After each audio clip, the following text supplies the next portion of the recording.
Army triathlon star Katrina Matthews enjoyed a breakthrough season in 2019. She gained her elite racing licence before going on to claim podium finishes in her first 3 professional races. That included top spot at the European Middle Distance Championships in Romania. Now, the physiotherapist, who serves with the Royal Army Medical Corps, is focused on competing at the World Ironman Championships.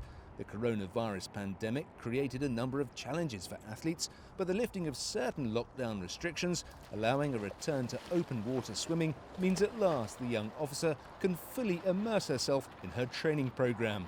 I'm lucky with my physio background that I've been able to adjust my sort of strength and conditioning side of things and tolerate and manage my load quite well. We lost the swimming pools quite early on, so I've been using some resistance bands to work on just some muscle activation there. I think that was more psychologically sort of keep me in the game rather than necessarily the physical gain of that, which actually coming into the starting swimming again now is actually really helped. The cycling I do a lot anyway on the turbo trainer, but I've had to do quite a few more, like a few longer rides, and the running's just been staying the same. I've just been cracking on with some really good base endurance running. As an endurance athlete, laps of her local lake will help Matthews build her level of stamina. The Army captain competes in the Ironman version of triathlon. The distances involved are eye-watering, with a 3.8-kilometre swim, a 180-kilometre bike ride, finishing with a full marathon distance run. The Army are helping Matthews to balance the volume of training required alongside her work commitments. So I'm really fortunate at the moment that the Army Sports Control Board and my chain of command are supporting me to train full-time.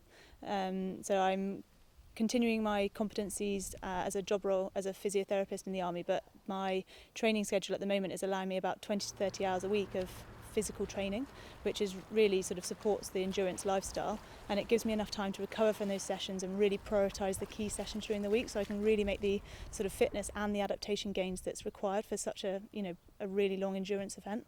Having enjoyed a rapid rise within the ranks of triathlon, the physio, who only took to the sport following a stint working with injured servicemen at Headley Court, admits last year's achievements have given her the appetite for greater success. I think in a sport like this you have to have some sort of ingrained self-confidence in a way to sort of say, actually no, like I am good enough, which is really hard and doesn't necessarily come naturally, but having a team around you that can pull you up when you're not necessarily feeling so confident or strong, and just be like, actually look at your results, you can do this, and that's really supportive, and that comes from the sort of community of triathlon as well, which is really nice, especially within the ATA. As a professional athlete for the BMC VFit team and a member of the Army Triathlon Association, Matthews is hoping to compete for Great Britain in the ITU World Long Distance Triathlon Championships.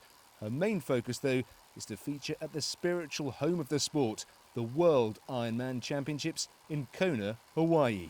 It gives me goosebumps. It's one of those goals that's achievable, but it's aiming really high because I know that I'm good enough to be racing in that situation in Kona at the moment in the professional ranks, and so I've just got to get there. I've just got to complete what I know I can do. But yeah, it's really motivating. It's really inspiring because it's so exciting. The next major event for Matthews is Ironman Austria later in the year. In the meantime, she's taking part in the virtual duathlon series organised by the Army Triathlon Association. It's a way of staying competition fit, even if she's racing from her garage or running alone on the roads. For me, it's just a bit of a testing. It's a testing day. So I'm looking at heart rate, I'm looking at power, I'm looking at speed, but there is also obviously the competitive nature, and I would like to be challenging the men for those top spots, definitely. A strong display in Austria this September will see Matthews qualify for Kona and the chance to race against the world's best. Julian Evans, Forces News, Wiltshire.